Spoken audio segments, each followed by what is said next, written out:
Shabbat Shalom, everybody. Just want to chime in on a few things.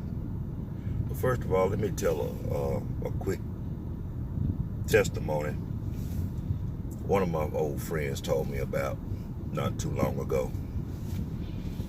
He's up in his 80s, 86, 87. I spent a lot of time with a whole lot of older guys, but one of the things that he emphasized to me during the black struggle back in the 60s is when they had the boycott of the buses. I'm going somewhere with this, y'all bear with me. Is that when the black community decided that they weren't going to ride on the bus because of the system disrespect to our black dollars. And if they saw one of us on that bus, they followed him or her or their family to their home. And they quickly gave them a message that we better not catch you back on that bus again. Whatever you got to do to get to work or whatever you got to do, you get up extra early and do what you got to do. That's how serious it was. I mean, they wasn't playing. And they usually wore what they call them overalls, them jean-like things with the one scrap. And you knew who they were, and they were what you call the watchmen. That was prevalent down here in the South. And I live in one of the most racist states in the South. Matter of fact, we still fly the Confederate flag. I said that to say this. I know that when we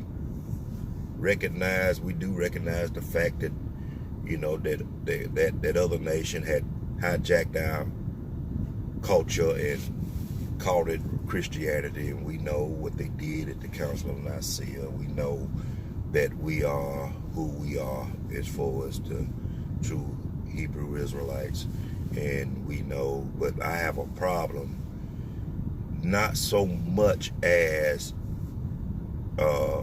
not my people waking up. We're dealing with a few issues here now. I saw a video the other day, this guy by the name, I forget his name, I think his name was Tyrone. There was a young lady that was disrespected by the owner, and he went and showed him and gave him a message by throwing bricks through his establishment, letting him know that you do not respect our black women. There was another case of I don't know if they Arabs, I don't know if they Pakistanians, I don't know. I know they're not from here, and they come over here and they got these stores in our neighborhood. As a matter of fact, a few killings have happened here. I remember one year, a guy had supposedly stole some cigarettes or some beer or something, and on his way out the door, the guy just killed him. He killed him. They'll kill you in a minute. And they love our black women too. You can't even hardly walk in these stores and you tripping over a big old barrel of beer, because that's what they sell everything in these stores. And we do got a few organizations down here that calls for, you know, them respecting our black dollars. But the deal is that these women, brother did what he had to do, and some parts of the community they did bail him back out of jail, but he caught a case. He caught a charge for that cause, and I got complete respect for the brother. And I wouldn't have done it because, let me tell you why I wouldn't have done it. Because I know what's going to happen after that. And sure enough, these black women went right back in that store giving them all that business. These people, they got free tax money to come over here and open up a store in your community, and they disrespect you and your family. Then they go back into their own another county while their kids are going to private school and going to the best universities, and most of them, if they're not practicing to be a doctor or above, you get what I'm saying? That's their mentality. You know what? Matter of fact, they make some good doctors too. But anyway, back to the question, back to the issue at hand. And the lady that got punched in the mouth by one of them, guess what? They right back in there again, giving them all their money, getting fake nails and fake hair and all that type of stuff. And I'm gonna let you women know, y'all already beautiful the way you are. You already, you don't have to have all that old fake mess on you. You know, I don't know why you spend all your little extra change when you could just, buy you something to eat or something. But well, anyway, I'm not here to tell nobody to do what to do with their money.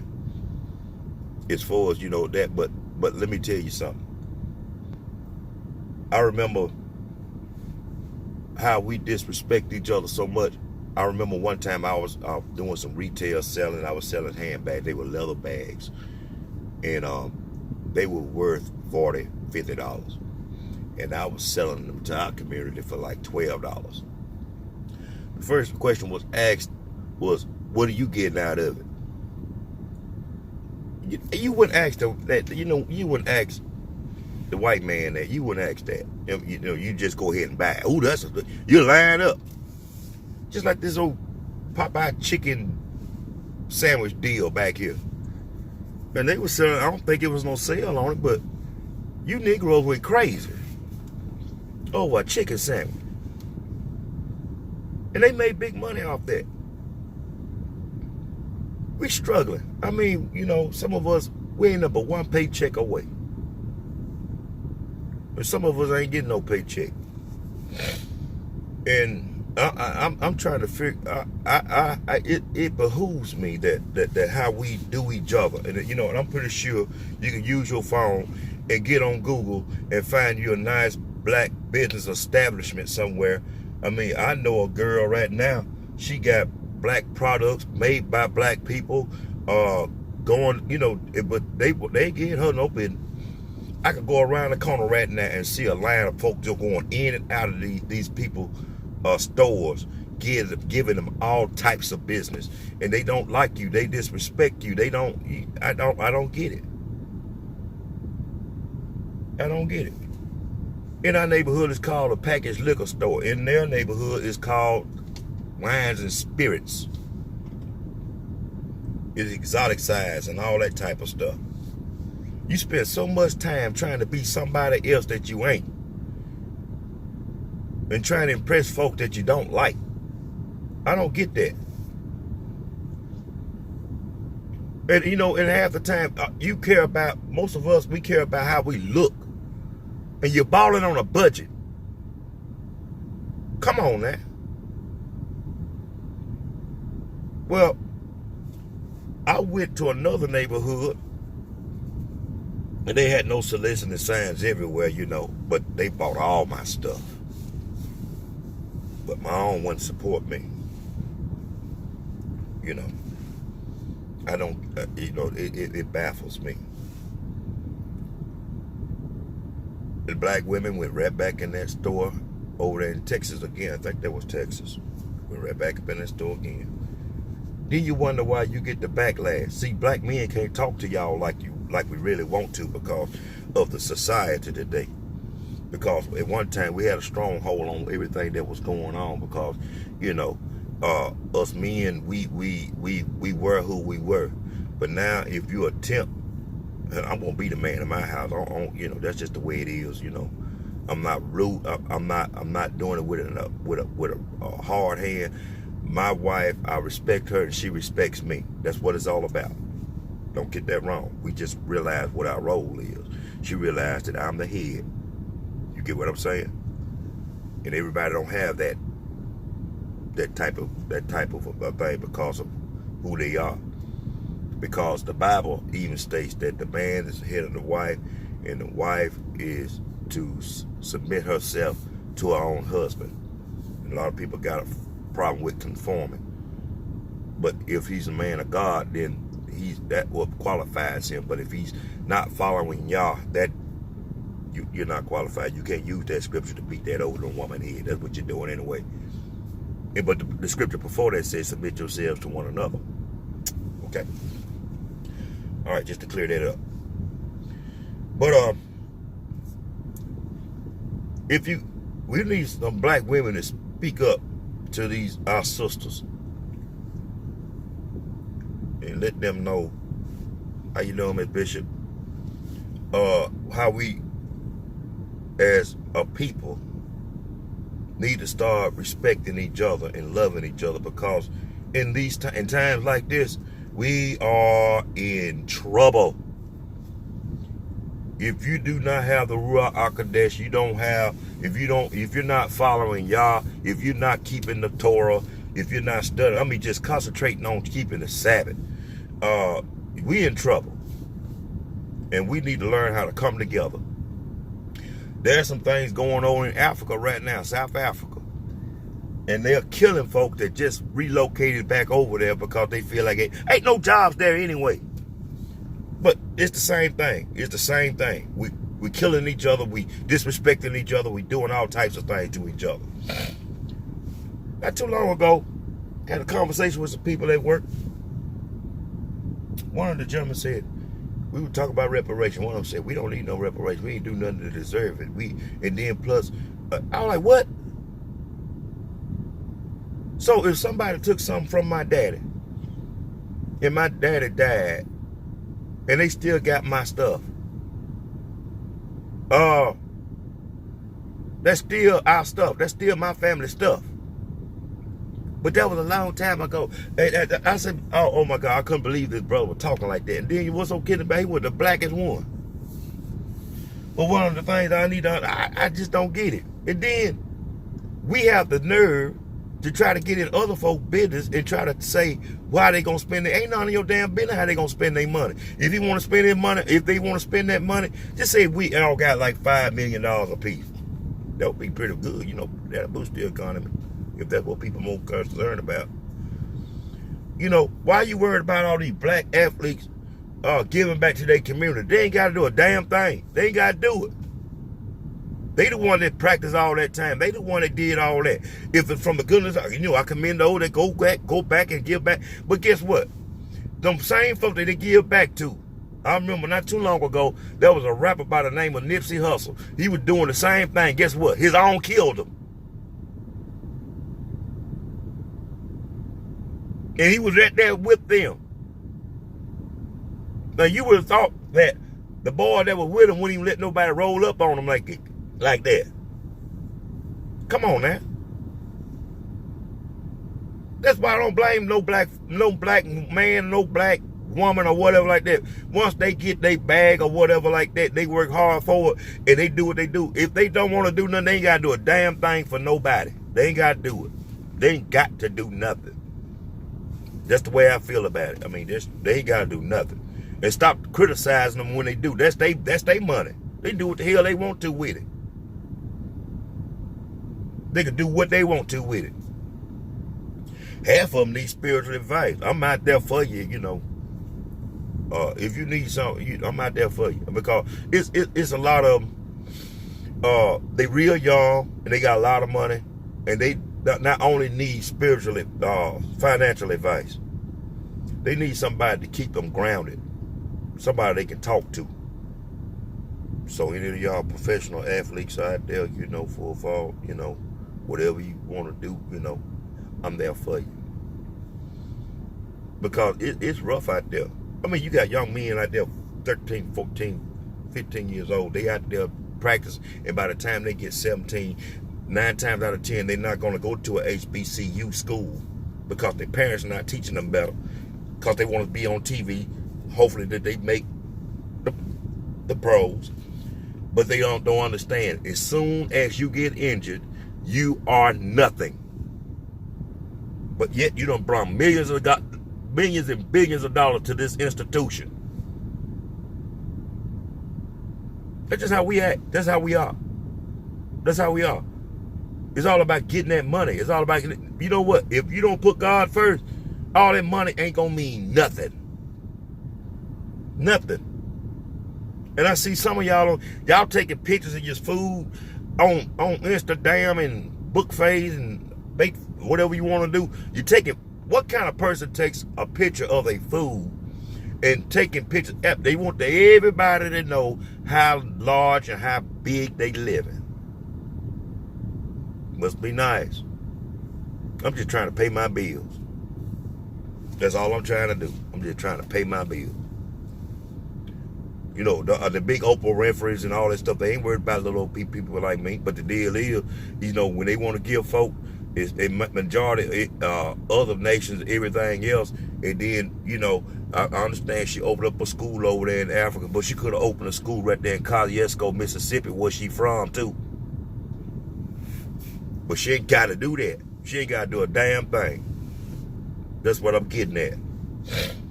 That's why a lot of people are trying to criticize folk that got money. Get your own money. Try to get, I mean, I'm trying, but some folk don't need no money. Because they don't know how to act when they got money. And they don't know how to act when you ain't got no money. Because some of y'all, if y'all ain't got no money, you try to take it from somebody else. That's why Paul said, I've learned to be content whether I am whether I'm a base or whether I'm a bound. No matter what state I'm in, I've learned to be content. Because that's where I'm supposed to be at that time. Some of you don't know how to act when you're broke. Some of you don't know how to act when you don't get no money in your pocket. All of a sudden, you need everything. You need stuff. You need the same thing you need when you didn't have no money. Act like you done had money before. I'm just, you know. Well, anyway, this brother, he got all off into telling folks all they gonna do is buy rims, buy Cadillacs, and buy. If they want to, they ain't none of your damn business. They ain't none of y'all business what other folks do with their money. Stay out of other folks' pocket.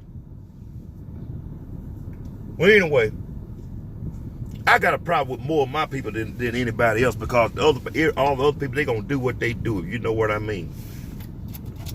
To all you make America great again, Negroes, or, you know. But we need to learn how to, we really need to take inventory and look at how we doing things. You know, it's rough. I mean, you know, I can remember when I first denounced or come out of Christianity. Yeah, I'm out of Christianity. I'm not no part of that. And if anybody want to know why, you know, I'll let you know why.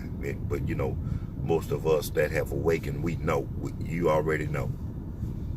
And, you know, some of my preacher friends, they ain't messing with me no more. I understand why.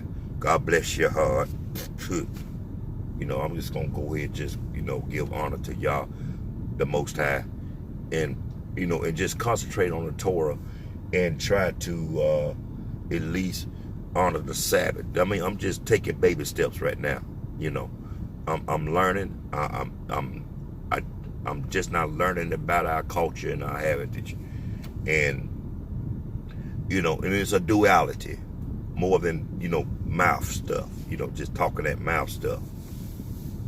And we go to them schools and we go to their stuff and we do everything for them. And then when it comes to us, we're so disrespectful and disingenuous. It's a crying shame. It's a crying shame. And then one guy gonna come to me, wait man, what is this I hear about you with this Hebrewism? Hebrewism. Like it's a damn disease or something. Well, anyway.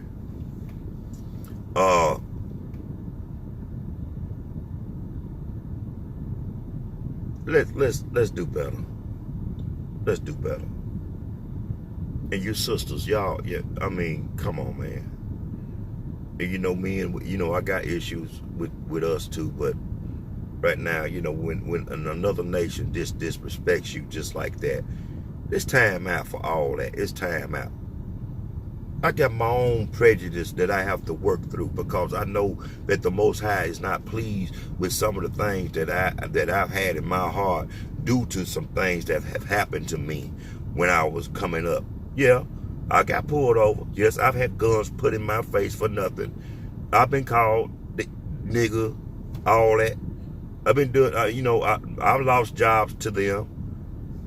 But I can't let my past experience block what the Most High has for me, if you know what I mean. I can't let that get past. I can't get past. You know, it's a lot of things, you know, and a lot of us have a lot of things, got this thing called preconceived notions due to some traumas that happened before in our lives. And we've already made our mind up on how we're going to receive it before we get more information. If you know what I mean, if you can follow me like that.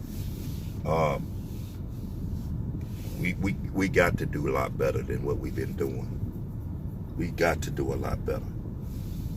Me myself, I'm just trying to study this. I'm just studying the Torah, Apocrypha, and all the rest, and I'm trying to do what it says. When it comes down to faith, we get into all that right there. But we got to do better. We got to do better. You know, I know I got to do better. And we need to respect each other and ask the other folks and make these other folks respect our black dollars. Stop spending all your damn money in these places that don't respect you. If I go to a store, I see one of them, guess what I do? I go about 4 miles out the way, because I know that that same person that gave them that money to get over ain't giving me nothing.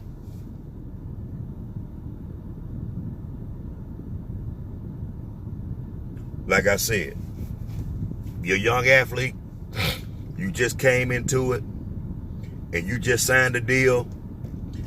Not only do you need financial advice, I'm not your financial person. I'm not your financial person. But I can help you stay grounded. You can get in touch with me through whatever I got going on this thing. But you know, you're gonna need somebody. And if you ain't got, if you don't have a relationship with the Most High, when you get this bag, or if you got a bag and you ain't got a relationship with the Most High, I implore you to find some type of way to find who you are with the Most High. Shalom, everybody.